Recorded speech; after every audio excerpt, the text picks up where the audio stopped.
We all know with new technology comes new challenges. Some things come and go, but this 3D printing, we believe this technology is here to stay, brothers and sisters. As it gets cheaper, it is something you will start seeing in every office, in every workplace. The panel here today will discuss what changes we can expect to see, not only in the immediate future, but in the long-term future, as well as its effects on all of our industries. Leading the panel discussion is the Director of IAM Strategic Resources, Neil Gladstein. Neil has been with the IAM since 1996 and is in charge of the Strategic Resources Department for the last 10 years. Brothers and sisters, please welcome our brother, Neil Gladstein, who will introduce the rest of the panel.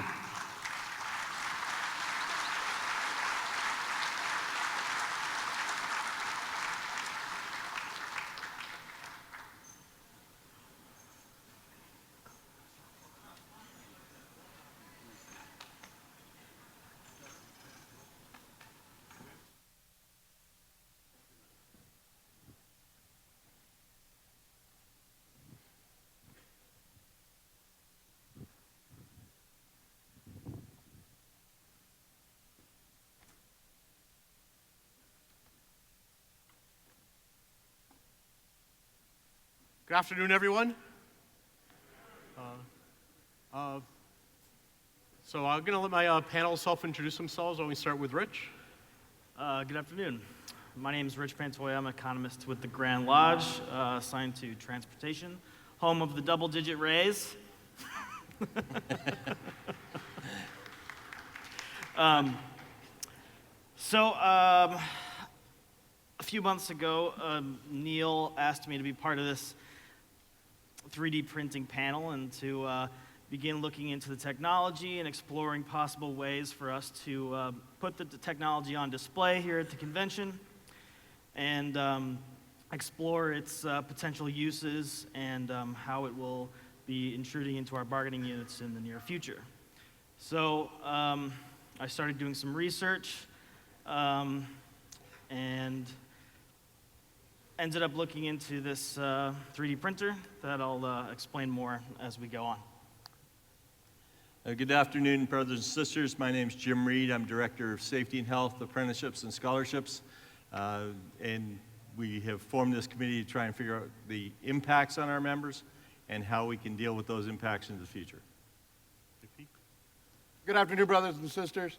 I'm J.P. Fletcher, Western Territory, District 725, Area Director, Local Lodge 755.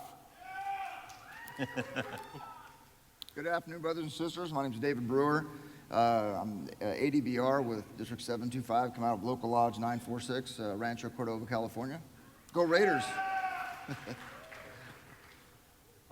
So how many of the delegates here, can you raise your hand if you're familiar with 3D printing? Okay. Pretty good mix here of people who are familiar, not familiar. Before we get going on our panel, we're going to show a short video. 3D printing is changing the face of manufacturing. Currently in 3D printing within manufacturing, they're using it really as a cost saving. It gives them the ability to develop new tooling or new parts at significantly less cost than what it would take to run a prototype part. The process is called additive manufacturing, where tools are produced in layers. Various materials can be used in the printers, like plastic, metal, or biological substances. Some of the printers can fit on desktops, and they're making their way into shops around the world.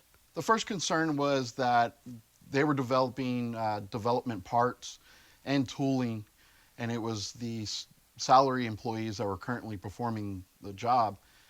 We do have classifications for tool and die maker that we felt that our members should be the ones that be performing those job functions. Fletcher is responsible for more than 14 contracts, including United Technologies Aerostructures in Chula Vista, California. He sat down with human resources, shop stewards, and members for a roundtable discussion and eventually was able to incorporate specific language for 3D printing into the contract. As we look throughout our industry, we're seeing it being utilized at several companies, several sites within our CBAs. These are job opportunities as far as we are concerned. General Motors in Saginaw, Michigan also uses 3D printing. Aaron Schwartz is a wood pattern maker who was first exposed to 3D printing as an apprentice and has been using the technology in his current job since 2009. He says, to my benefit, the union had the foresight many years ago to include the 3D work in our collective bargaining agreement. My livelihood and family's well-being through job security have been improved and sustained as a result.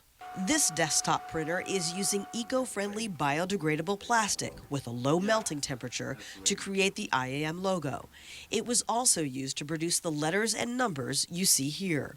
As for the industrial printers, Fletcher says United Technologies has a very stringent safety protocol, including gloves, glasses, and enclosures. Even newer printers like Carbon's M1 use what's called continuous liquid interface production without layers. Either way, members say 3D is here to stay. So it's definitely something that it's not going away, it's only growing, and it's definitely something our membership needs to be able to have the ability to learn and utilize in the future. Revolutionary new technology, changing the way machinists do their jobs. And the IAM has pledged to stay on top of the latest developments to make sure union work is protected safely and securely. Tanya Hutchins, the Machinist News Network.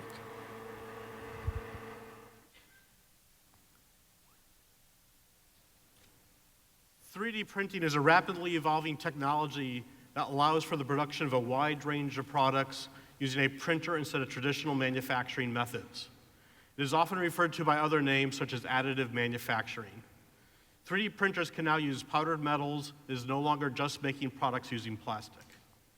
International President Martinez and the Executive Council have asked us to make sure that our representatives, local officials, and membership are aware of both the threat and the potential that 3D printing has for our union. Manufacturing, especially in aerospace, is a sector that we are starting to see its impact. Companies like Lockheed Martin, Boeing, Raytheon, and GE are all now using 3D printers and are aggressively looking ways to expand its use. For example, GE has a new turboprop engine coming out in 2018, which will have 845 fewer parts because of the use of 3D printing. GE plans to buy at least 1,000 industrial 3D printers over the next decade. Earlier this week, GE announced that it was going to spend $1.4 billion to buy 2 European companies that are leading producers of 3D printers. Thus, GE not only wants to use 3D printers, it also wants to be a powerhouse in the production of 3D printers. We expect over the next decade, 3D printers will become a faster, cheaper, and will be used in more sectors.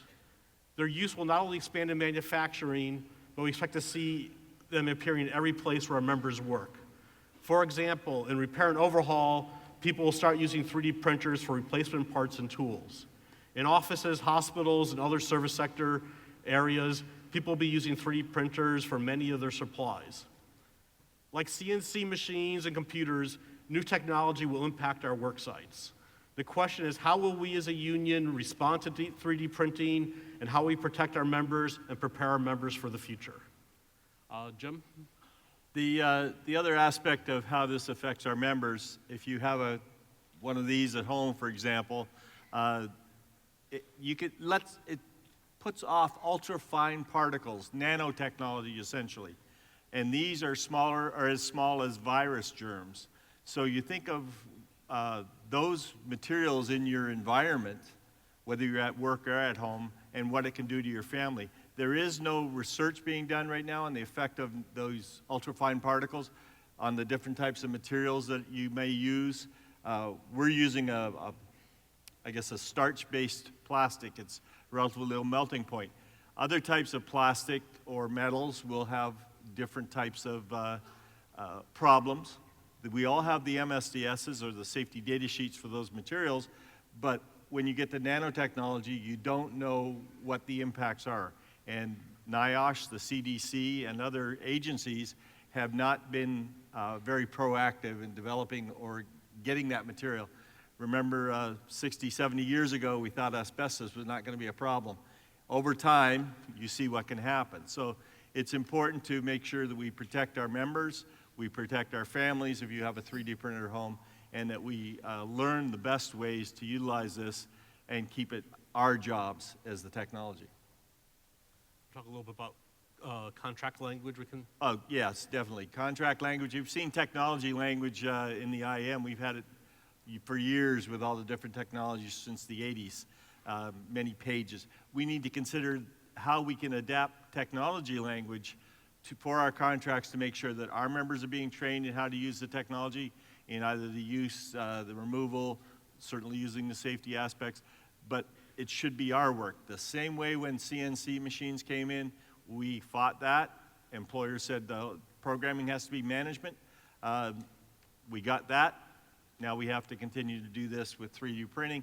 The technology, the programming has to be our work. We are capable of doing it, and you know, some of you stopped by the booth when we had this running the last couple of days and could see what we were doing, and this is just with plastic. This machine uses metal and can use chocolate as well to print things.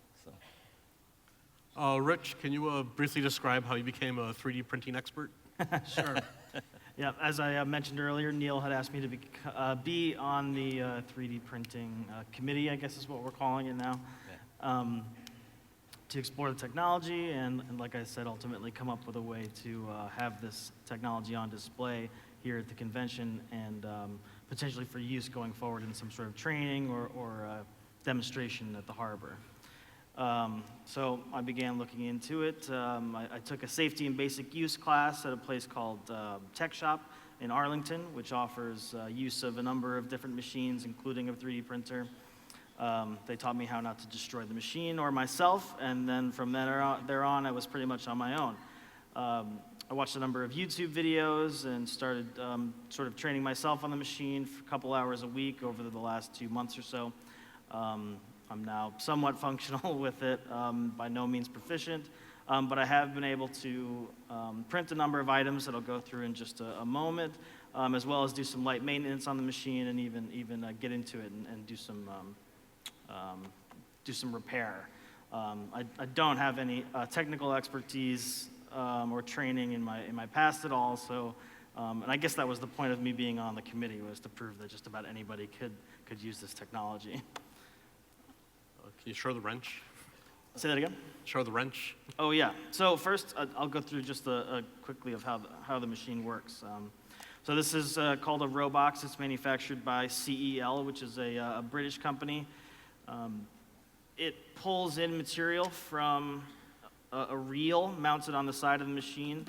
The reel has filament on it. Imagine like high-test fishing wire. It pulls the material in through an extruder and pushes it to the print head, where the material is melted, pressurized, and then forced out of the nozzle.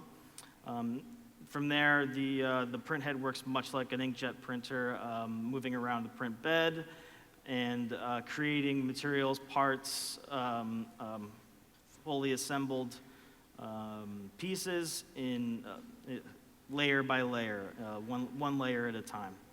This printer, in particular, can print down to fractions of a millimeter.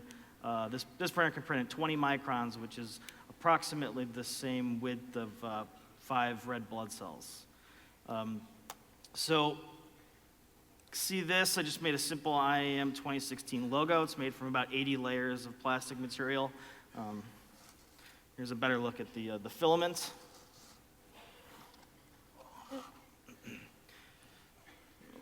Fairly simple gear, not unlike that in our logo. Also printed this, sort of a miniature vase made from 270 layers of about 200 microns each. That was printed in one single motion, spiral motion, over the course of about an hour and a half. And then finally, this wrench, I think, is the best sort of proof of concept piece that we've been able to print so far. The wrench itself was printed in a single piece of plastic. It contained some internal supports that you break apart and pull out. And after that, you loosen the worm gear, and it's a fully functional wrench printed on its own in a single piece. And about how long did that take? This wrench took about 3 hours to print. Great, thank you. Yep. Now we'd like to turn to our two brothers who have been dealing with this at the work site. Can you briefly kind of tell us, the history of like how 3D printing came into your shops and how did you initially respond to it? Initially, I had two shops, and one, we didn't really find out about it until we had some tooling that showed up at our UTC facility with our local 755 members. They showed up in inspection. Our inspectors, which of course is also one of our local lodge officers, first reaction was, "What's this? Where did it come from?" And started asking questions. The second shop is within one of my federal sector sites, which is FRC Southwest, which is the Navy Depot. And theirs was actually fully functioning, and the unit chairman that we have was actually so good he didn't even have to worry about contract language. The federal sector guys pointed at it and said that's artisan work, and the government didn't fight him on it. So until I started researching this with our 755 guys at UTC, was I able to see the utilization that the federal sector was able to use it. Yeah, Lockheed Martin in Sunnyvale, a machine just happened to appear one day, and somebody asked what it was, and they said it was an added manufacturing machine. And so the machine is there. We're like, well, wait a second, shouldn't we be able to do that work? And simply the company said it's R&D. So under the guise of R&D, for a while, people were kind of like, well, it's not ours. And then eventually, they've seen too many things being made, and they decided to file a grievance. There's a language in the contract that has new technology language, which we filed a grievance upon. Great. What issues did you negotiate over, and how did you involve the membership in the negotiations? So for us at UTC, the first issue that we were arguing was who the work belonged to. Luckily enough, within that facility, we had tool and die makers, and we also had a specific tool and die maker plastics. So that was a little bit easier on our end because there was no way that a company could really argue the point that that work did not belong to our membership. Yeah, so they argued that it was engineer work. They're the ones that did the program, and they're the ones that just simply pushed the button. It really didn't belong in their mind to a machinist. However, whenever they had to trim it up and true it up, it was obvious the machinist that would do some of that stuff would be kind of handed off. So that was some of the arguments that the company made, but then we came to a resolution instead of going to arbitration, which is kind of a flip of the coin. We sat down, we negotiated actual language for additive manufacturing, as well as if an engineer does work, there's penalties associated with it, with those who would do that work. Okay. Can you describe some of the training and health and safety issues and how you deal with them? So as far as the health and safety with UTC, I mean, if you imagine, this is a small desktop printer. What we're seeing in the field and within manufacturing is 100 times bigger than this. I mean, they can produce aircraft components. So the first initial deal with safety, UTC kind of took that as if any other machining, and it was properly vented. It is secured during the process. And as far as the work for our members would involve, at this point, loading material, go ahead and starting the machine, removing the material, fine grinding, whatever that may need to be done before it actually goes into inspection. Yeah, it's pretty much the same thing at Lockheed Martin. Great. Can one of you describe how the whole interaction of 3D printing and the CNC machines, going from the prototype to actual production? So with our federal sector, where we've seen it in full force and full function, was they would use their 3D printer and say there was an aircraft component on an F-18 that needed to be redone, repaired, or actually remade. So now what they're doing is they're getting the schematics and they're using 3D printing to do the prototype before they actually send it to the CMM. Once it's CMM, they figure all the measurements are within, then they can convert it over to go to the CNC machining for production purposes.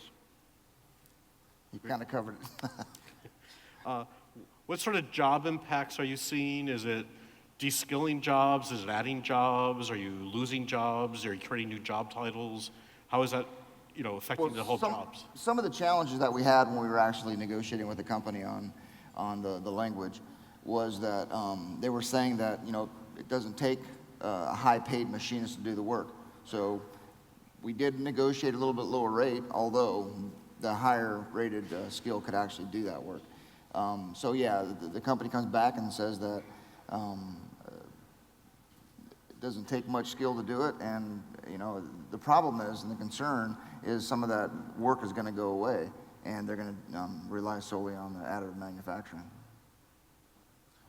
Yeah, for us, looking at it, we definitely argued the point that it's not skilled labor. As any of you know that are actual machinists that are out there creating parts, you know that everything has to be within the 100,000s, if not less. So performing some of these 3D parts and getting them down so that they're prepared for the CMM in order to ensure that the program is true before going to CNC. So there's definitely a skill set that's involved.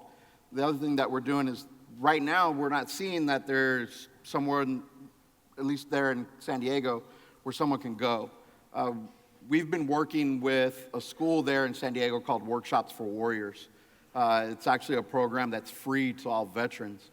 So we've been working with them for the last couple of years, and in discussions, seeing what was going on with UTC, what was going on in the federal sector, asked them if they had any interest in maybe providing a schooling for 3D printing. And they were actually one step ahead of us on it and said that they already had that thought process and they were looking into a program.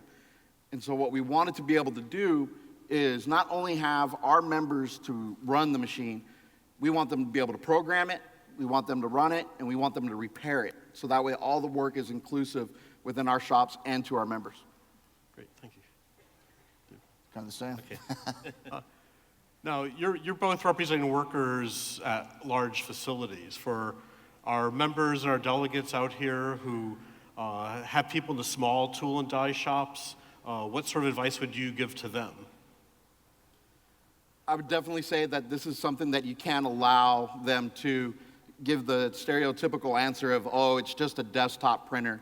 It's not. It can be utilized for much more than that. It is beneficial for the company, but it should be beneficial for our members as well. This is work that can, yes, we may have some tool and die makers, like in our case, that may have a reduction in workload, and this will be able to help take that place of the reduction in some other functions that they may be able to perform. How have the members been reacting to 3D printers coming into the shop? Some don't even know they're there. The companies sometimes aren't that transparent that they're even there, so they actually put them in places that nobody knows. And then when somebody stumbles on it, some people are kind of hesitant to even say they want to do it because they don't know anything about it. And that's where training comes in. Once they start talking about and understand what it is and the potential of it taking away their jobs, then they start getting pissed. Some of the things, 3D printing technology has been around since 1986. It's just becoming something that is now used in industry. The printer the ones in industry can use any type of medium as long as the print head can use it. So whether you're talking using adult stem cells in the medical field to print body parts like ears or things like that, or in the future possibly print a kidney so it can't be rejected. Metal, there's a 3D, it doesn't even have a base, but in Amsterdam they're looking at building a bridge across a canal, a footbridge, using robots on wires which will lay out the material.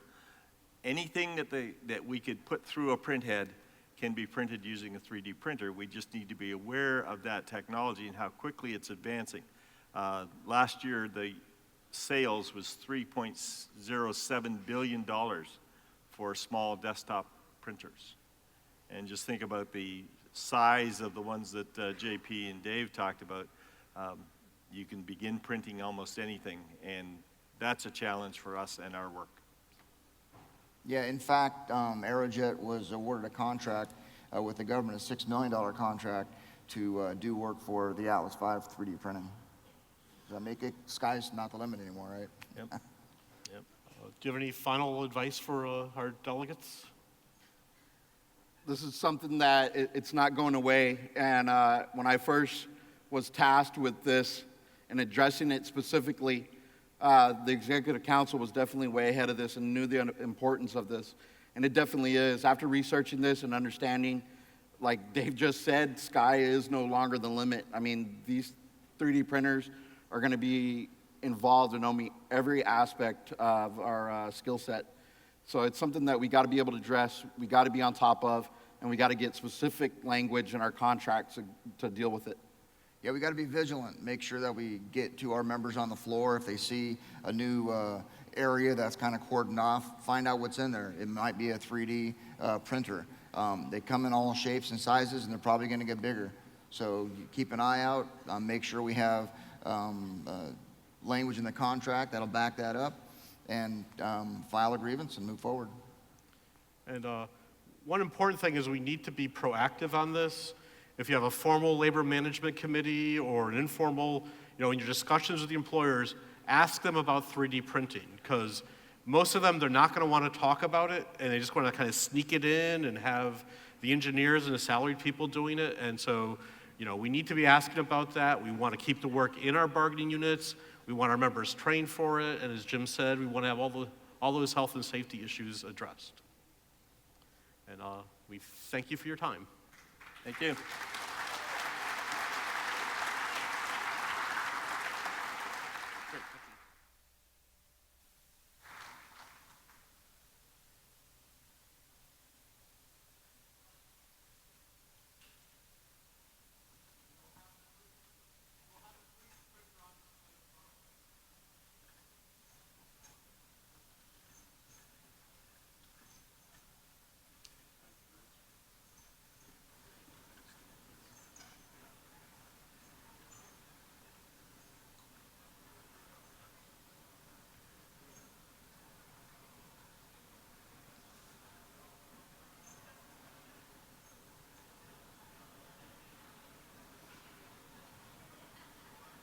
Oh, boy.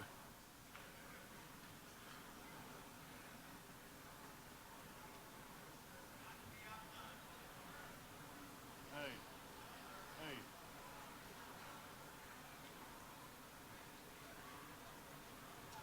Get ready.